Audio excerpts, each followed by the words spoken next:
Rome had seen disasters before, but none like this.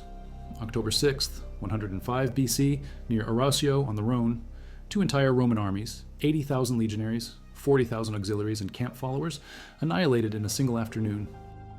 The Cimbrian Teutones had crushed them so thoroughly that survivors spoke of bodies choking the river, men drowning in armor trying to flee, commanders who took their own lives rather than face capture. The numbers made it worse than Cannae, 120,000 dead or enslaved. And now the barbarian horde was moving toward Italy with nothing standing between them and Rome itself.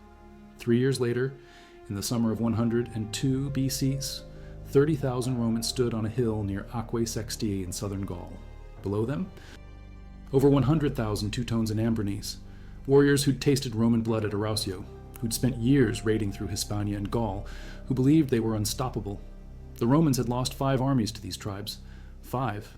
And here they were again, outnumbered more than 3 to 1 dog, watching the barbarian column snake past their fortified camp for 6 straight days. 6 days of watching wicker shields and 7-foot spears pass by, of hearing the war chants, of smelling the cook fires.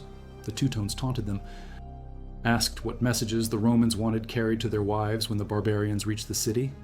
But Gaius Marius didn't move. He'd been waiting 2 years for this, training his men, choosing his ground.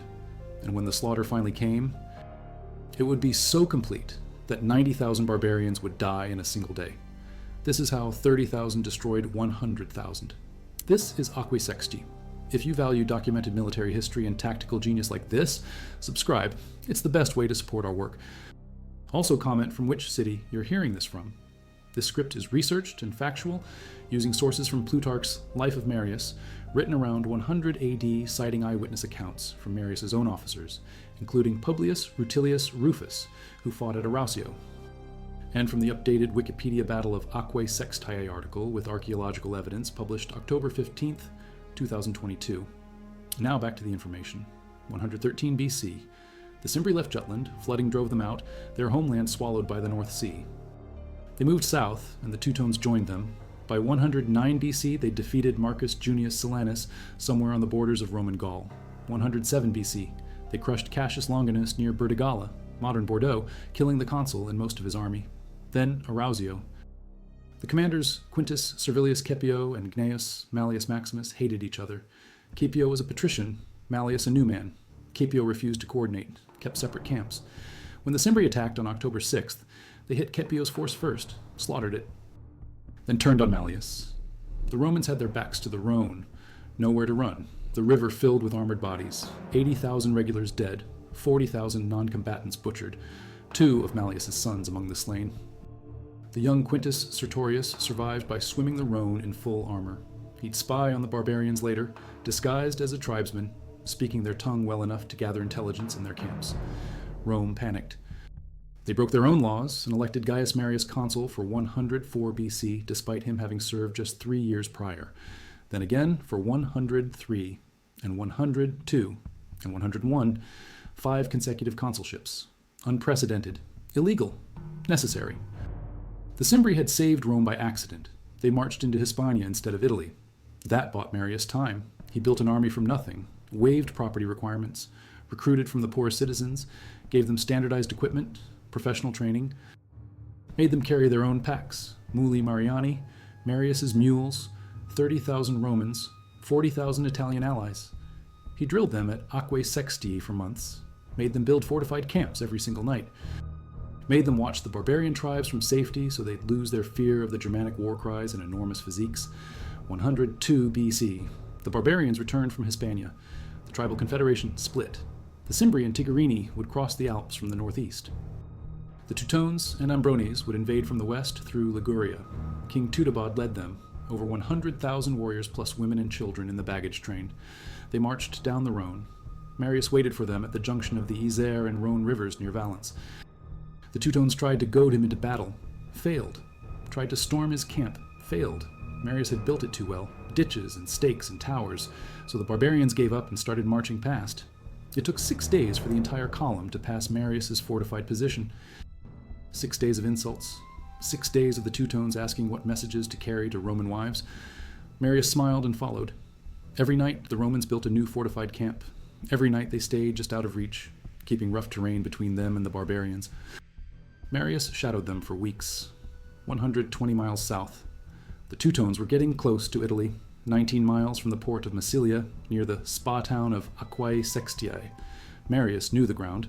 He'd been stationed here for 2 years. He picked a hill overlooking a river. Steep slopes, ravines and woods on the flanks. Perfect kill zone. But the hill had no water.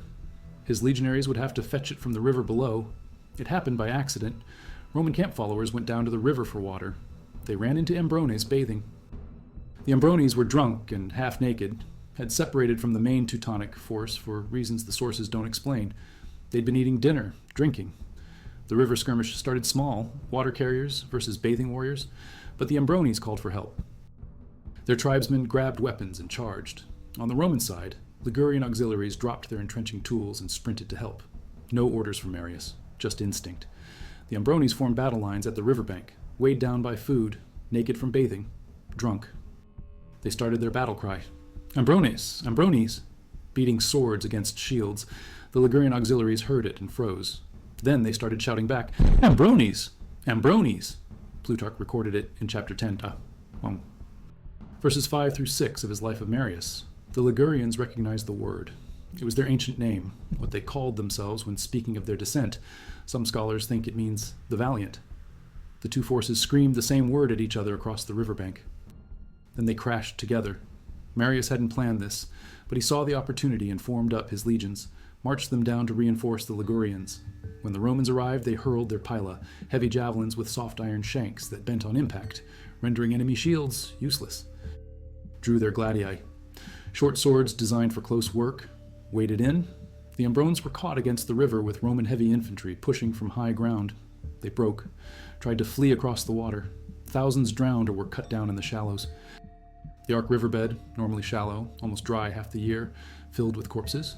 The survivors ran to the Teutonic camp. 30,000 Ambrones went to that river. Most didn't leave. Night fell before the Romans could finish their fortifications. Marius sent troops into the woods to make noise, keep the barbarians awake, deprive them of rest, make them sluggish for what came next. 4 days passed. The Teutones mourned their dead. The Romans waited. Marius sent his legate Claudius Marcellus with 3,000 men into the woods under cover of darkness, hid them on high ground behind the Teutonic lines. Marcellus had one job: wait until the main battle was joined, then hit the enemy rear. 4 days after the river massacre, Marius marched his forces out of camp and took position on the hill. He brought everyone: camp servants, pack animals disguised as cavalry with fake riders, wanted the barbarians to think his force was larger than it was, wanted them to hold warriors in reserve so his real troops wouldn't be overwhelmed by numbers. The surviving Ambrones and the full Teutonic host saw the Romans on the high ground and charged uphill, bent on revenge, hungry for it. The Teutones were experienced. They'd beaten 5 Roman armies. They knew charging uphill was suicide, but they'd been winning for 8 years. Confidence had turned to arrogance. Marius knew it. He sent cavalry down to the plain to harass them, drew them in. The barbarians took the bait and surged up the slope. The Germanic wedge formation that had shattered Roman maniples at Arausio couldn't form on the broken terrain. The slope, the ravines, the trees, everything disrupted their charge. They came uphill scattered and winded. The Romans stood at the top in tight formation, shields locked. When the Teutones reached javelin range, the sky went dark. Thousands of pila, the weighted points punched through wicker shields, bent on impact, dragged the shields down. Warriors dropped them or fought encumbered. Then the Romans drew swords and held the line. The battle lasted all morning. The Teutones couldn't dislodge the legionaries from high ground. Roman training and discipline against barbarian fury. Inch by inch, the Romans pushed forward. Downhill. The legionaries forced the tribal host back down the slope until both sides reached level ground. The Teutones must have thought they had a chance now. Even footing. Their numbers would tell. Then Marcellus hit them. 3,000 men came screaming out of the woods behind Teutonic lines. Fresh troops? Unexpected. The barbarians were already exhausted from fighting uphill, then holding the Romans on flat ground. Now an ambush from the rear. The formations broke. Panic spread. The Teutones tried to run. Failed. Modern research from the 2022 archaeological analysis suggests the crowding was catastrophic. Encircled troops, packed so tightly they couldn't fight. Easy targets. Unable to defend, the Romans cut them down by the thousands. All afternoon the slaughter continued. 90,000 dead by sunset. That's what Plutarch recorded from Rutilius Rufus, one of Marius's officers. 90,000 warriors killed, 20,000 captured including King Teutones. Some escaped the main battle. The Sequani tribe found them and handed them over to Marius. The Teutonic king became Marius' trophy, paraded through Rome in chains when the triumph came. Those 20,000 prisoners included thousands of women and children. The sources are clear. They were sold into slavery. Appian and Plutarch both confirm it. Some of those slaves ended up in gladiatorial schools. Barry Strauss documented it in his 2009 book, The Spartacus War, pages 21 through 22.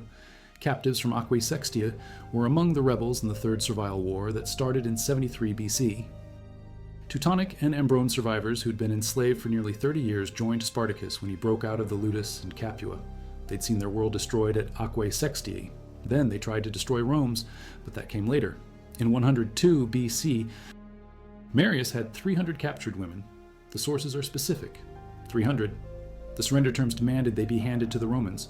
The Teutonic women asked to serve in the temples of Ceres and Venus instead, become priestesses, maintain their dignity. Marius refused. The lictors came to take them. That night, the women killed their children, strangled them, then strangled each other. By morning, all 300 were dead. Jerome recorded it in letter 123, Tars, verse 8, written in 409 AD. The detail survives because it shocked even Romans who were accustomed to mass death. The women chose annihilation over slavery. The battlefield told its own story. Roman losses were minimal, probably under 1,000 according to the historical consensus. The Teutones and Ambrones were virtually extinct as peoples. An entire tribal group erased in a single afternoon. The numbers support it. They'd come with over 100,000 fighting men plus families, maybe 150,000 total, 90,000 killed at Aquae Sextiae, 20,000 enslaved. That leaves 40,000 unaccounted for, likely dead at the river 4 days earlier or lost during the weeks of maneuvering. Why did Marius win so completely? Terrain. He picked ground that negated numbers. The slope broke the Germanic wedge before it formed. The flanking ravines and woods prevented envelopment. The high ground exhausted attackers. Discipline. 2 years of drilling paid off. The legionaries held formation under pressure, didn't break when 100,000 warriors charged uphill screaming, trusted their training. Deception. The hidden detachment of 3,000 under Marcellus. The sources disagree on the exact number. Some say 3,000, some say 4,000, but all agree the ambush from the rear was decisive. The fake cavalry and camp servants that made the Teutones hold reserves. Patience. Marius didn't take the bait. He refused battle for weeks. Let the barbarians march past his camp while his men jeered and the Teutones mocked. He waited until the ground favored him, until his trap was set. But there's a deeper reason. The reforms. Marius had professionalized the Roman army. Before Arausio, legionaries were citizens who owned property. They served for a campaign, then went home. Marius recruited the propertyless, made the legion their career, gave them standardized gear, pilum, gladius, scutum, lorica hamata, chainmail, trained them to march carrying their own equipment, made them build fortified camps every night without exception. The cohort system replaced the old maniple. Larger units, more flexibility, better against tribal wedge tactics. The men at Aquae Sextiae weren't farmers doing a tour. They were professional soldiers. It showed.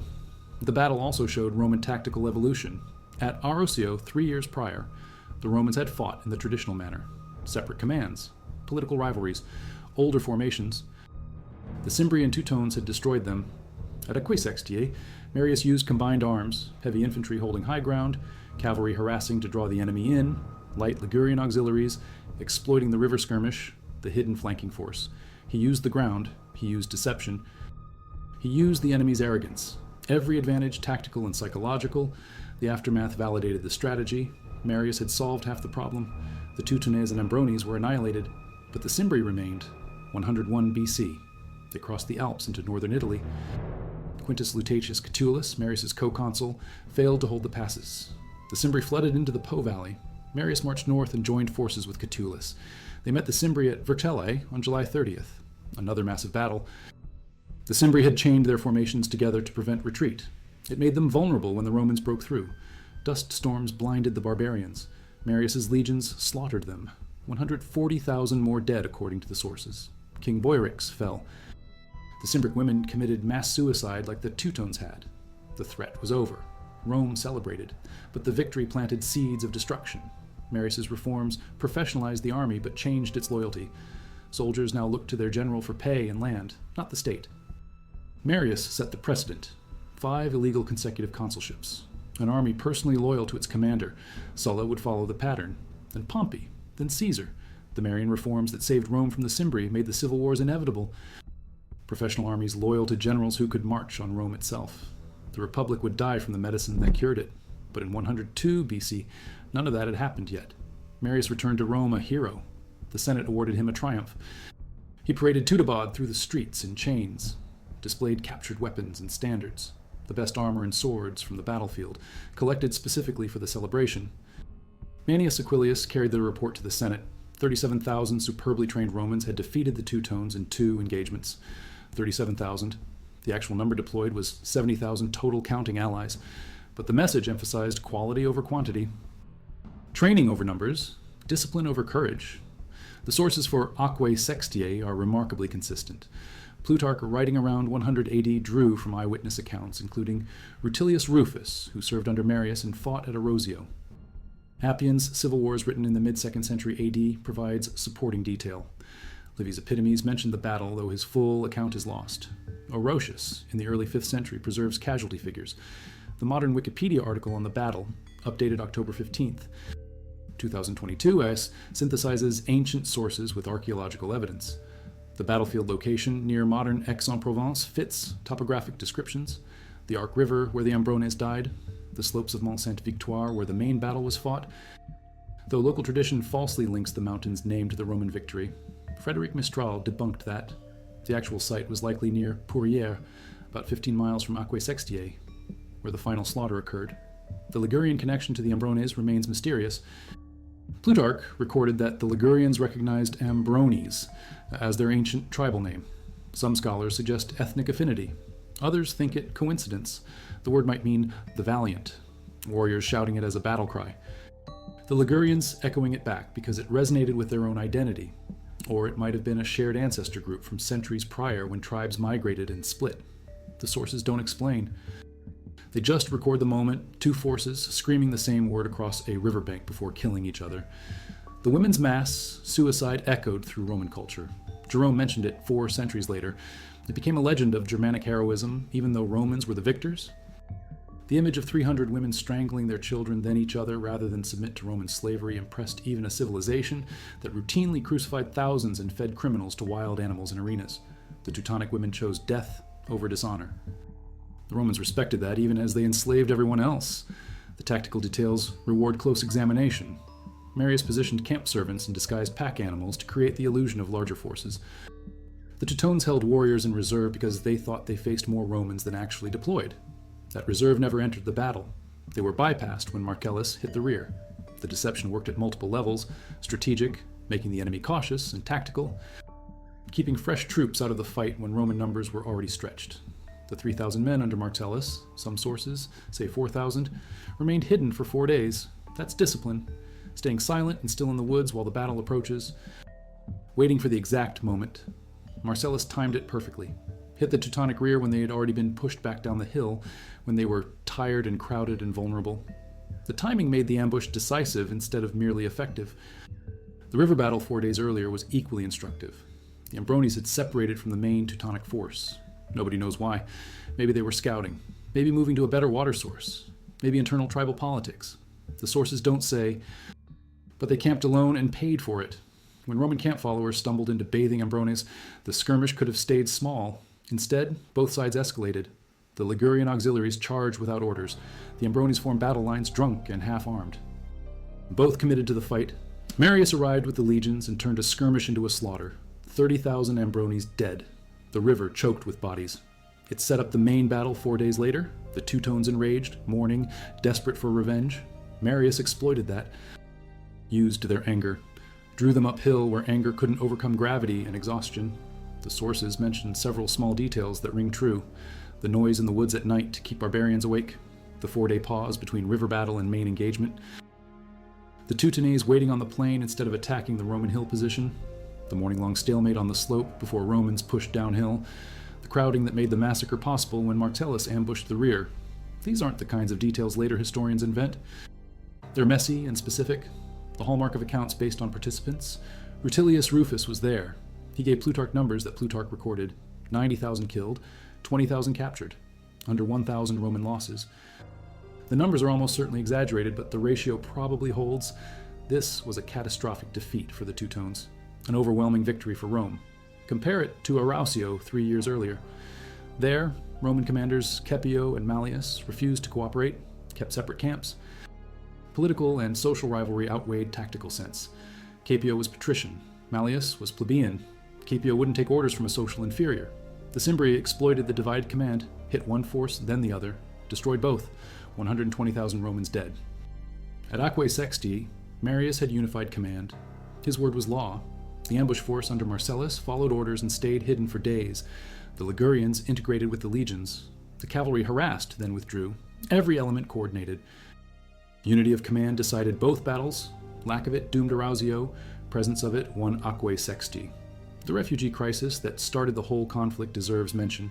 Around 120 to 115 BCE, the Cimbri left Jutland because of flooding. Strabo doubted this, thought it unlikely. But modern climatology supports it. The Cimbrian flood was real. Rising sea levels swallowed coastal settlements. The Cimbri migrated south looking for new lands. The Teutones joined them.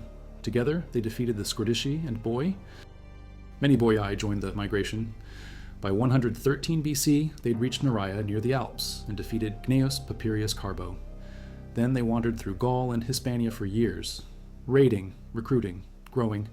The confederation included Cimbri, Teutones, Ambrones, Tigurini, other smaller tribes, maybe 300,000 people total, and they'd beaten every Roman army sent against them until Marius. The social impact in Rome can't be overstated. Arausio terrified the city. Ancient sources report widespread panic. The disaster cut through both aristocrats and commoners. 80,000 soldiers dead meant every family lost someone. The Senate broke its own constitutional limits and re-elected Marius 5 times, 5 consecutive consulships. Illegal, but necessary. The people trusted him because he'd won in Numidia against Jugurtha. They gave him unprecedented power. He used it to rebuild the army, lower property requirements, professional training, standardized equipment. The recruits he trained at Aquae Sexti from 104 to 102 BC became the first truly professional Roman legions. Previous armies disbanded after campaigns. Marius's men were career soldiers. It changed everything. The gladiatorial connection adds a dark postscript. 20,000 Teutonic and Ambroni captives sold into slavery. Thousands ended up in gladiatorial schools. 29 years later, in 73 BC, a Thracian named Spartacus led a breakout from the ludus at Capua. 70 gladiators escaped. Among them were Teutones and Ambrones from Aquae Sextia, or their children born in slavery. Barry Strauss documented this in the Spartacus War published in 2009. The connection between Marius's victories and Spartacus's revolt. The slaves who'd been warriors. The warriors who became slaves. The slaves who rebelled. It's the long shadow of 102 BC. Rome's greatest victory in Gaul planted the seeds of one of its worst internal crises. Spartacus's revolt would last from 73 to 71 BC. He'd defeat multiple Roman armies before Marcus Licinius Crassus crushed him. 6,000 rebels crucified along the Appian Way from Capua to Rome. Full circle, from Aquae Sextia to the Third Servile War. From freedom fighters against Rome to slaves fighting for freedom. The irony is brutal. The battlefield archaeology supports the ancient accounts. The region near Aix-en-Provence shows signs of massive conflict. Weapons finds, mass graves. The topography matches descriptions. Slopes that break formations, ravines that channel movement, river crossings where ambushes work. Local tradition preserved the memory, though details got muddled. The mountain called Sainte-Victoire was wrongly linked to the victory. The actual site near Pourrières, 15 miles away, fits better, but the broader area remembers. So much death leaves marks. If you value documented military history like this, subscribe. It's the best way to support our work. Also, comment from which city you're hearing this from. The tactical lessons from Aquae Sexti influenced Roman warfare for generations. Pick your ground. Force the enemy to fight where terrain negates their advantages. Use combined arms, infantry, cavalry, light troops, ambush forces. Coordinate them. Deceive the enemy. Make them think you're weaker or stronger than you are. Make them commit troops to phantom threats. Exploit their psychology.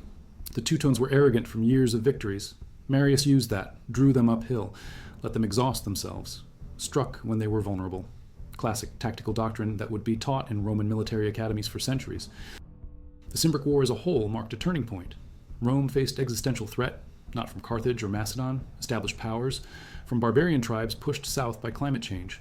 Refugees and warriors mixed together. They had no unified command initially, no grand strategy, just survival and opportunism. But they'd beaten Rome 5 times, showed that Germanic tribal warfare could defeat Roman legions, that the Republic was vulnerable. Marius saved Rome by adapting. Professional army, better training, unified command, exploiting terrain. It worked. But it changed Rome forever. The reforms that won the Cimbric War made the civil wars possible. Professional armies loyal to generals, generals using armies to seize power. Marius set the template. Sulla and Pompey and Caesar would follow. 102 BC, Aquae Sextiae. The river ran red. The slope above Pourrières became a killing ground. 90,000 dead, 20,000 enslaved, the Teutonic people effectively extinct, the Umbrones destroyed, Rome saved, the professional Roman legion born. The Republic's death sentence written in the reforms that saved it. All in a single summer campaign near a spa town in Gaul. 30,000 Romans against 100,000 barbarians. The smaller force won because they had discipline, tactics, ground, leadership. The barbarians had courage in numbers. It wasn't enough. The captives marched to Rome in chains. King Teutones displayed in the triumph. The captured weapons paraded through the streets. The Senate breathed again. The people celebrated. Marius became the man who saved Rome. Third triumph. 5 consulships. Unprecedented power. And the soldiers who followed him knew they owed everything to him. Not to Rome, to Marius. That loyalty shift would doom the Republic. But that's another story. In 102 BC, the victory was pure. The barbarians were destroyed. Italy was safe. Rome endured. The battlefield at Pourrières holds the final piece. Archaeologists found mass graves, thousands of bodies, many showing signs of violent death, trauma consistent with Roman swords and javelins. The bodies in those pits died facing south, running from the Romans pushing down from the north.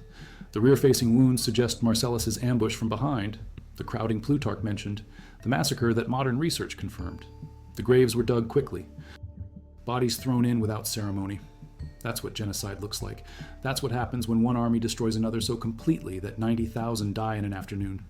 The graves at Pourrières are the receipts. The proof? The truth of Aquae Sextiae?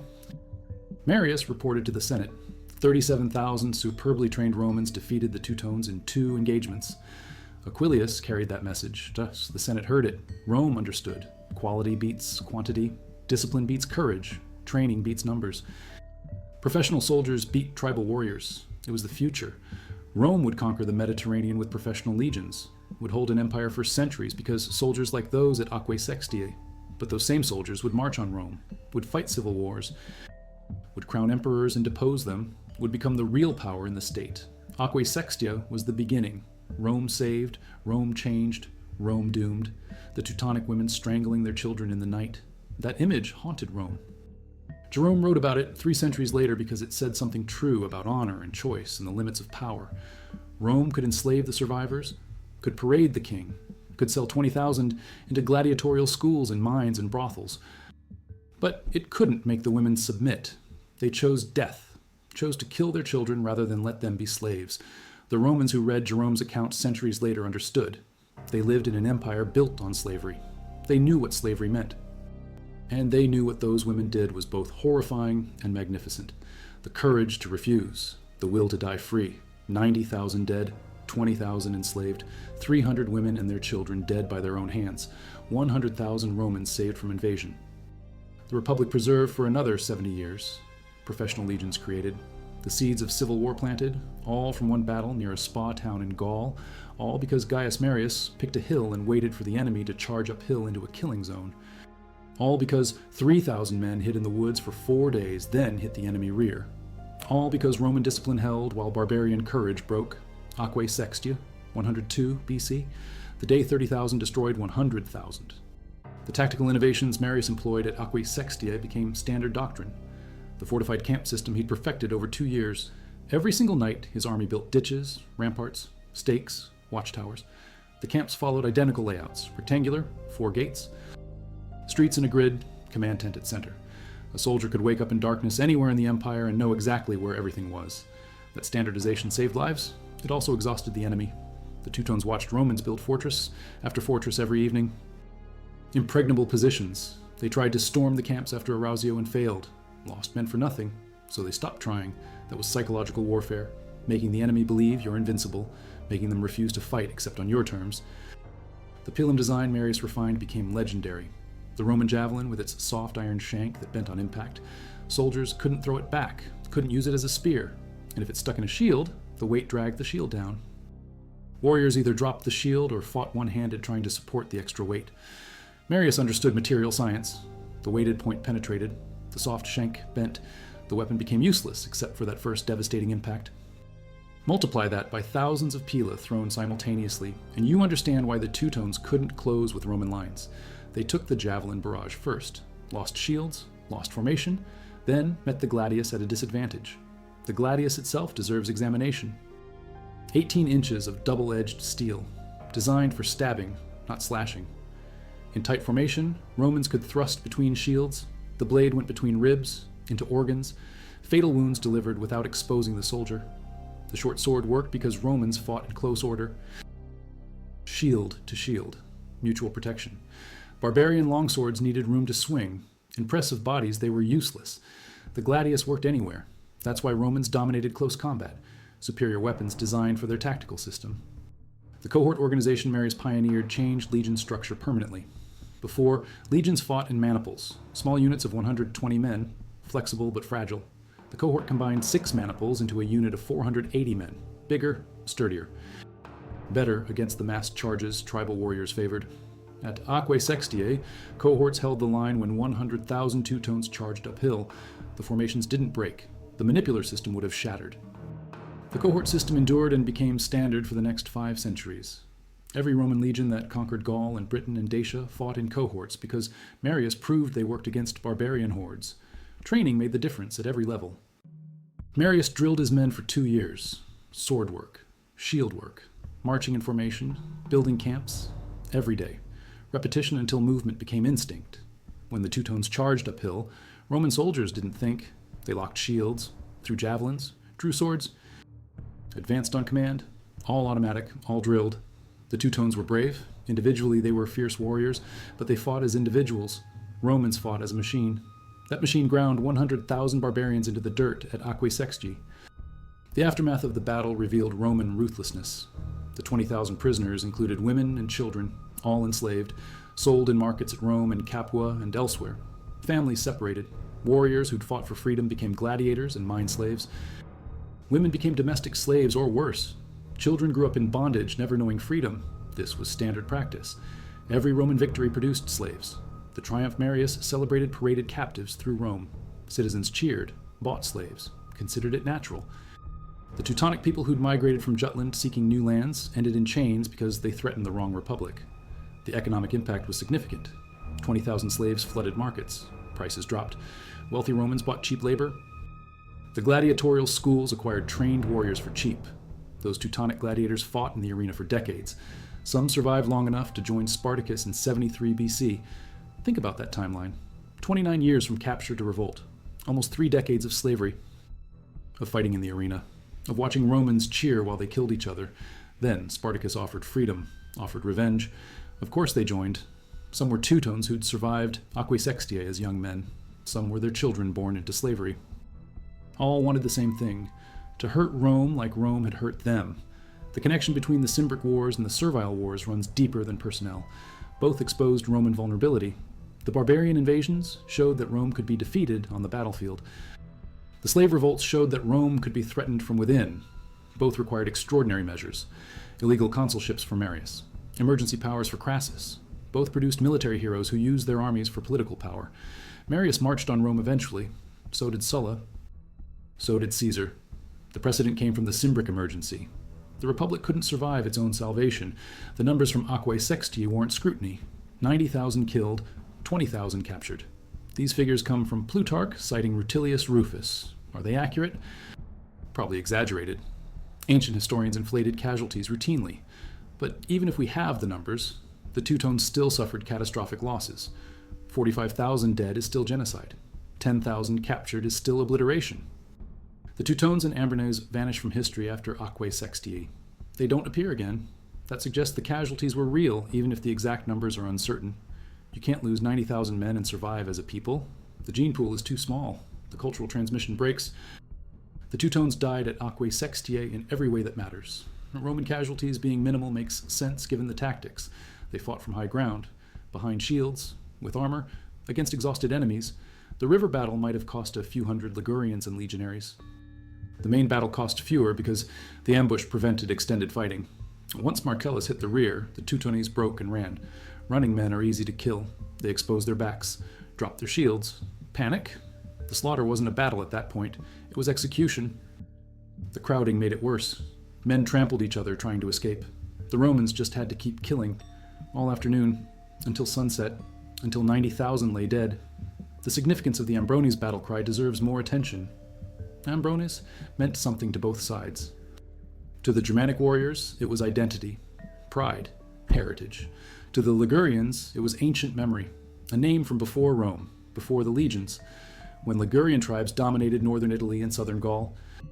The moment both sides shouted the same word was recognition across a gulf of centuries. Then they killed each other anyway. History is like that. Shared ancestry doesn't prevent slaughter. The Ambrones and Ligurians might have descended from the same ancestral group that split 1,000 years before. Didn't matter. They fought for different sides. That was enough. The strategic situation after Acquis Sextiae shifted dramatically. The Teutones were destroyed. The Ambrones extinct. But the Cimbri remained in northern Italy. 100,000 warriors minimum. They'd crossed the Alps while Marius fought at Acquis Sextiae. Catulus was supposed to hold them. Failed. The passes weren't fortified. The Cimbri poured through. By the time Marius marched north, they'd raided the Po Valley extensively. The battle at Vercelli on July 30th, 101 BC, mirrored Acquis Sextiae in brutality. The Cimbri chained their formations together to prevent cowardice. When the Romans broke through, the chains prevented escape. 140,000 dead. King Boiorix fell. The women killed themselves and their children. Same pattern, same outcome. Total annihilation. The two victories, Acquis Sextiae and Vercelli, eliminated the barbarian threat completely. The Cimbric migration that started around 120 BC ended in mass graves in Gaul and northern Italy. Climate change pushed the tribes south. Roman steel pushed them into extinction. The survivors were enslaved. A few escaped back to Germania. The rest vanished. The threat that terrorized Rome for 15 years ended in 2 battles fought within a year. That's the power of professional military force against tribal migrations. Rome could lose 5 armies and still win the war. Because Rome could recruit more legions, the tribes couldn't replace 90,000 dead warriors. Marius's political career after the victories shows how military success translated to power. 6 consulships total. He'd hold a 7th later, all justified by crisis. The Cimbric emergency. Then civil conflict.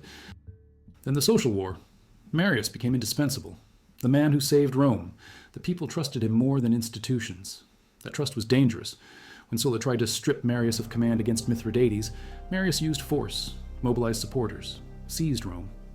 Sulla marched legions on the city to take it back. First time in history, Roman legions attacked Rome itself. The precedent came from men like Marius, who commanded professional armies personally loyal to them. Acquis Sextiae proved that system worked militarily. The civil wars proved it destroyed republics. The long-term military impact persists. Every successful ancient and medieval army studied Roman tactics, the disciplined infantry, the combined arms, the fortified camps, the professional training. Successors from Byzantium to medieval Europe tried to recreate Roman effectiveness, usually failed because they couldn't sustain the training and logistics, but the template came from battles like Acquis Sextiae, where smaller professional forces defeated larger tribal armies through discipline and tactics. That lesson applies across history. Organization beats courage, training beats numbers, discipline beats fury. Rome proved it again and again.